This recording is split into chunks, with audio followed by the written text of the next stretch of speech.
Ačkoliv předvánočních akcí se letos v Břeclavi konalo obrovské množství, to hlavní se opět dělo na pěší zóně před gymnáziem, kde se na pódiu za 9 dní vystřídala celá řada vystupujících od dětí ze škol a školek, přes folklorní kroužky a soubory, až po kapely a zpěváky nejrůznějších žánrů. Dneska je poslední den břeclavských Vánoc, tady na pěší zóně v Břeclavi. Jak vůbec těch 9 dní probíhalo? Myslím si, že naprosto v pořádku a standardně. Vyšlo nám počasí a návštěvníků bylo spousty. Dětí, které účinkovalo, bylo přes 400 a účinkujících jako takových bylo asi 40, takže výborný. Dokážete vypíchnout nějaké zajímavosti, zvláštnosti, co se tu udály? Já asi bych nevypichovala úplně nic tak jakože zvláštního. Myslím si, že každé to vystoupení bylo něčím zajímavé, každé to vystoupení bylo jiné a pro návštěvníky obohacující a milé. Přesto je možné jmenovat například vystoupení zpěvačky Lucie Černíkové, vánočně laděné The Candies, harmonikáře Pavla Winterlíka z Mikulova, Pavla Helána, skupinu Vrávor a celou řadu dalších zvučných jmen. Tím, že je to těch 9 dnů, tak je to docela náročné to připravit, protože vlastně na každý ten den máme někoho jiného.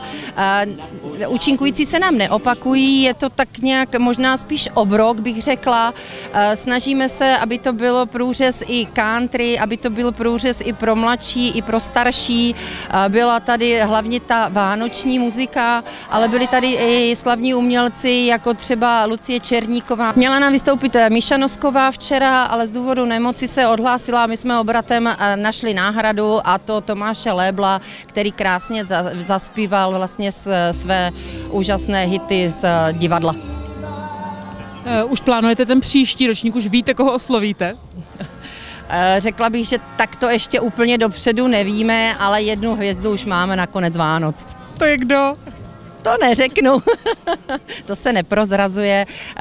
Program jako takový se vždycky ladí prostě úplně na konec, ten říjen, listopad, a to představujeme všechny ty hvězdy. Pěší zónu zaplnily stánky prodejců nejrůznějších dobrot, vánočních dekorací i drobných dárečků, které potěšily děti i dospělé.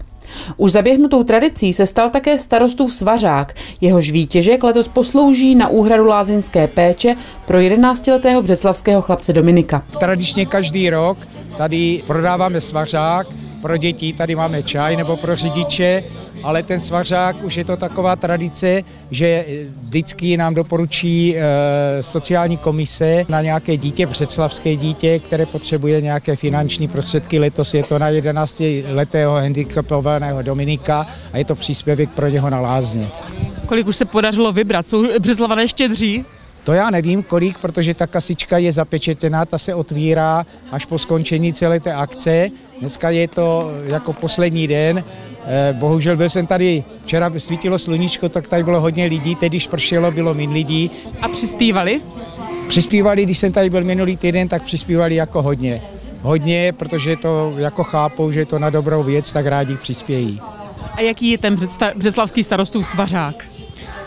No, to, co jsem tady byl, tak všichni ho chválí, jo, je to od poštorenského vinaře, pana Kuriála, a chválí ho a já jsem ho taky ochutnal, je opravdu jako dobrý. Starosta Svatopluk Pěček byl spokojený nejen s kvalitou svařáku, ale ocenil také průběh celých 9 dní břeclavských Vánoc. Mluvil jsem s řadou lidí, co tady přijedou i z jiných měst a říkají, jsou tady nadšení, my máme takové jedinečné místo, my nemáme pořádné náměstí, není to na náměstí, ale je to tady v tom parku, ale zase to má to svoje kouzlo v tom parku, takže jsou jako nadšení a nám se to taky líbí tím, že jsou spokojení ty návštěvníci tady s tím prostředím. Je to dobré, když se tady přijde s dětma, ty rodiče můžou tady vypustit, tady nehrozí, že by je třeba srazilo auto, nemusí je hlídat, proběhnou, jsou tam zvířátka, jo, osvícené stromečky.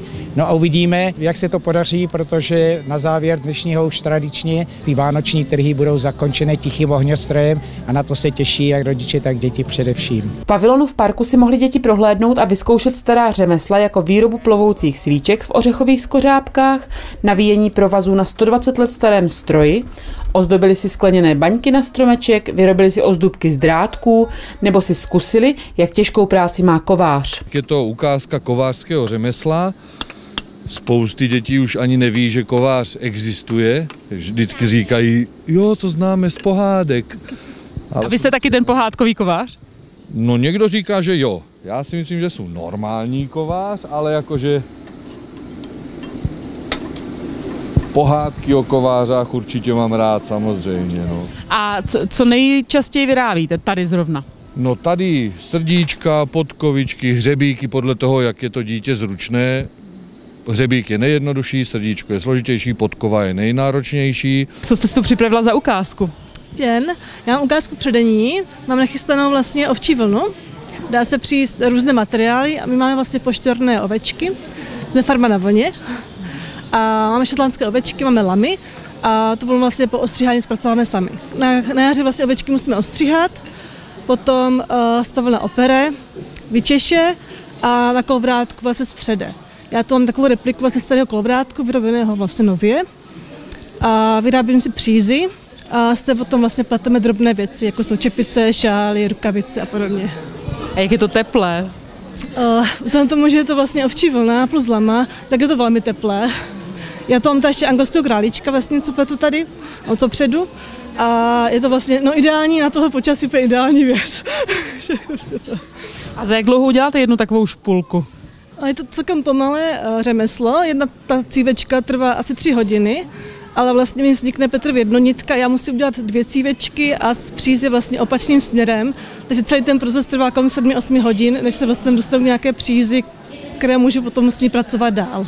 A co přeje starosta Svatopluk Pěček Břeclavanům do roku 2025? Ten příští rok asi nebude jednoduchý, bude náročný, čekají nás parlamentní volby, tak předtím budou tady ty aktivity jednotlivých těch politických stran a já přeju Břeclavanům a všem, jo, aby byl ten rok 2025 klidný a pohodový.